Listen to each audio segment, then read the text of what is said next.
বিশ্বমানের cricket stadium থাকলেও বসেনি আন্তর্জাতিক বড় কোনো আসর।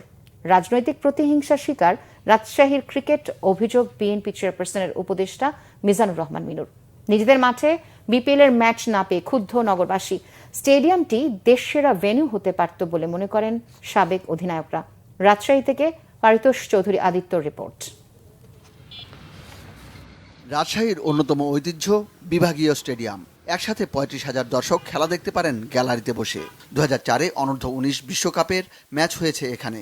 বাংলাদেশের ক্রিকেটে অনেক বড় তারকার জন্ম দিয়েছে রাজশাহী, অথচ কোনো আন্তর্জাতিক ম্যাচ হয়নি এখানে। এমনকি বিপিএল আয়োজনেও সুযোগ পায়নি রাজশাহী।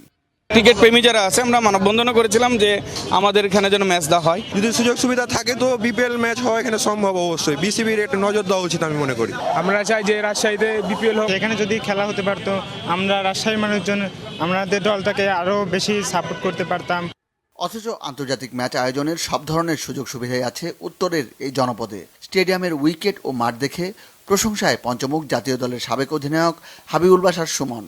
রাজশাহীর যে উইকেটটা, এটা বাংলাদেশের যতগুলি উইকেট ক্রিকেট মাঠে খেলা হয় তার মধ্যে one of the best wicket রাজশাহীর। আউটফিল্ড খুব ভালো, মাঠটা কিন্তু রাজশাহীর সব কিছু ঠিক আছে। যে কোনো আন্তর্জাতিক ম্যাচ হওয়ার জন্য যে ধরনের উইকেট এবং আউটফিল্ড দরকার হয় সেটা কিন্তু রাজশাহীর এই স্টেডিয়ামে একদম পারফেক্ট।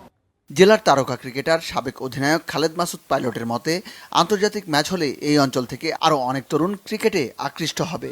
যে রিকোয়ারমেন্টগুলো যেগুলো কিন্তু খুবই ইজি করা যায়। আমার মনে হয় পরিকল্পনার ঘাটতি আছে। আমি মনে করি যে ক্রিকেট বোর্ড অতি সত্বর আমার মনে হয় যে যদি এটা করে, বিপিএলটা যদি রাজশাহী এটা ভেন্যু করতে পারে, আমার মনে হয় বাংলাদেশের যে টুর্নামেন্ট বিপিএলকে নিয়ে যে স্বপ্ন দেখে বাংলাদেশের মানুষ, এই স্বপ্নটা খুব সহজেই সম্ভব হবে। আন্তর্জাতিক ম্যাচ আয়োজনে আবাসন, যাতায়াত বড় নিয়ামক, এর সবই আছে রাজশাহীতে।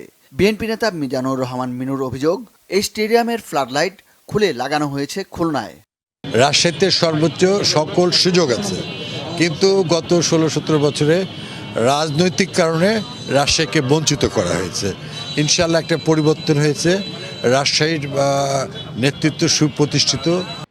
আগামীতে এই স্টেডিয়ামে আন্তর্জাতিক ম্যাচ দেখার দাবি রাজশাহীবাসীর। Bangla Vision sports desk.